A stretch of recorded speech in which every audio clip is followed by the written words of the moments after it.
خوش آمدید۔ آج ہم قرآن پاک سے ایک بہت ہی دلچسپ نفسیاتی کیس اسٹڈی کا جائزہ لے رہے ہیں۔ ہمارے پاس سورۃ الاعراف کی 2 آیات ہیں جو فرعون کی قوم کے بارے میں ہے۔ جی، اور یہ اس لیے دلچسپ ہے کیونکہ یہ انسانی رویے کے ایک ایسے نمونے کو دکھاتی ہے جو آج بھی بالکل ویسا ہی ہے۔ بالکل۔ تو ان آیات میں ذکر ہے کہ اس قوم پر قحط سالی اور مشکلات بھیجی گئیں۔ اب آپ سوچیں گے کہ اس کے بعد تو کچھ عاجزی آنی چاہیے، ہے نا؟ ہاں، منطقی طور پر تو یہی لگتا ہے۔ لیکن ان کا جو رد عمل تھا، خاص طور پر جب حالات واپس بہتر ہوئے، وہ اتنا غیر متوقع اور اتنا انسانی ہے کہ اس پر گہرائی سے بات کرنا بہت ضروری ہے۔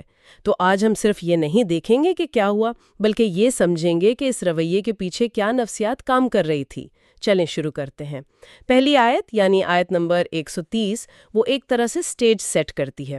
ارشاد ہوتا ہے وَلَقَدْ أَخَذْنَا آلَ فِرْعَوْنَ بِالسِّنِينَ وَنَقْصٍ مِّنَ الثَّمَرَاتِ لَعَلَّهُمْ يَذَّكَّرُونَ، یعنی اور بے شک ہم نے فرعون والوں کو قحط سالیوں اور پھلوں کی کمی میں پکڑا تاکہ وہ نصیحت حاصل کریں۔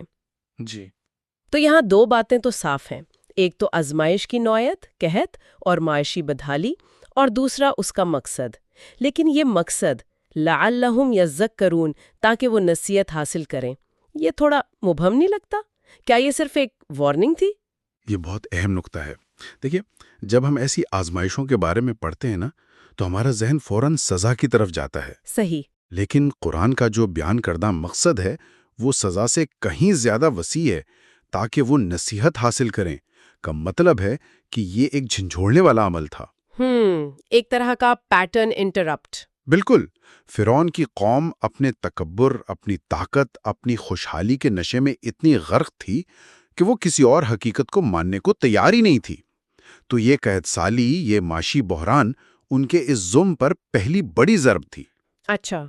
مقصد یہ تھا کہ وہ اس آرام دہ غفلت سے باہر نکلیں اور ایک لمحے کو سوچیں، ایک منٹ، ہم تو سب کچھ کنٹرول کرنے کا دعویٰ کرتے تھے، پھر یہ کیا ہو گیا؟ شاید کوئی ایسی طاقت ہے جو ہم سے بالا تر ہے۔ تو یہ سزا سے زیادہ اصلاح کا ایک موقع تھا، ایک ویک اپ کال۔ اچھا، تو یہ ایک طرح سے ان کے غرور کے غبارے سے ہوا نکالنے کی کوشش تھی۔ لیکن یہ ویک اپ کال کتنی سخت ہو سکتی ہے؟ میرا مطلب ہے قحط سالی تو ہزاروں لاکھوں لوگوں کی زندگیوں پر اثر انداز ہوتی ہے۔ بالکل، اور یہی اس آزمائش کی شدت کا پیمانہ ہے۔ معمولی تنبیہات شاید ان پر اثر ہی نہ کرتیں۔ جب کوئی پورا معاشرہ اجتماعی طور پر حقیقت سے انکار کی حالت میں ہو تو بعض اوقات اسے جھنجھوڑنے کے لیے ایک اجتماعی بحران کی ضرورت پڑتی ہے۔ اس کی کوئی مثال؟ یہ بالکل ویسے ہی ہے جیسے کوئی ڈاکٹر کسی مریض کو بار بار کہے کہ سگریٹ نوشی چھوڑ دو، لیکن وہ نہیں مانتا۔